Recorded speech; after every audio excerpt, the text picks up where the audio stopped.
E aí galera, vamos falar sobre os princípios básicos da montagem. Imagine que o cinema surgiu no final do século XIX e os primeiros experimentos cinematográficos eles tinham um caráter muito parecido com o teatro. A câmera nesses primeiros experimentos ocupava um lugar fixo, como no teatro, onde os atores entram e saem de cena o tempo todo.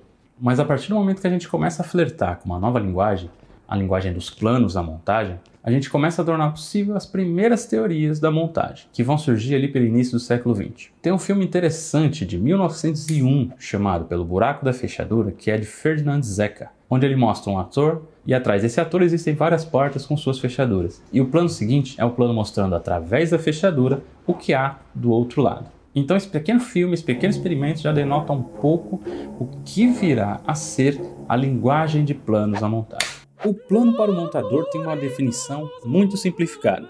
É, basicamente, tudo registrado entre o REC que inicia a gravação e o REC que termina. Mas na linguagem audiovisual, o plano define como a cena será enquadrada ou como o mise-en-scène será composto.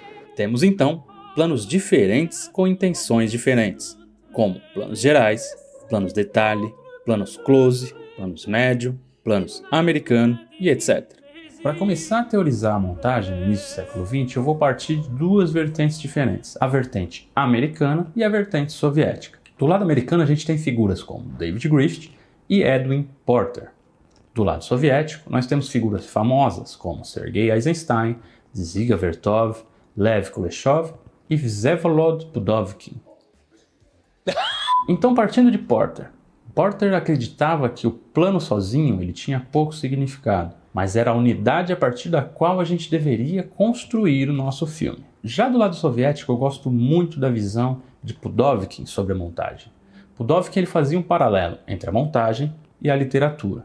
Imagine que o escritor na literatura ele tem como matéria-prima a palavra. Então a palavra ela é como o plano para nós montadores, para nós que trabalhamos com cinema, com audiovisual. Então o escritor, através da palavra, construía frases e cada frase contém um significado diferente, por mais que a gente use palavras repetidas. Os significados construídos eles podem ser inúmeros, podem ser muito diferentes. E na montagem eu diria que é exatamente igual. A gente tem planos, como unidades pequenas de pouco significado, e através desses planos e da associação deles, a gente consegue construir uma narrativa com diferentes significados. E aí para pensar um pouco mais nessa teoria, a gente entra na parte de Kuleshov. Kuleshov ele é responsável pelo que a gente chama de efeito Kuleshov, que nada mais é do que um experimento que ele fez lá no início do século XX, onde ele utilizou a imagem de um ator olhando fixamente e associou essa imagem a 3 diferentes imagens, a um prato de sopa,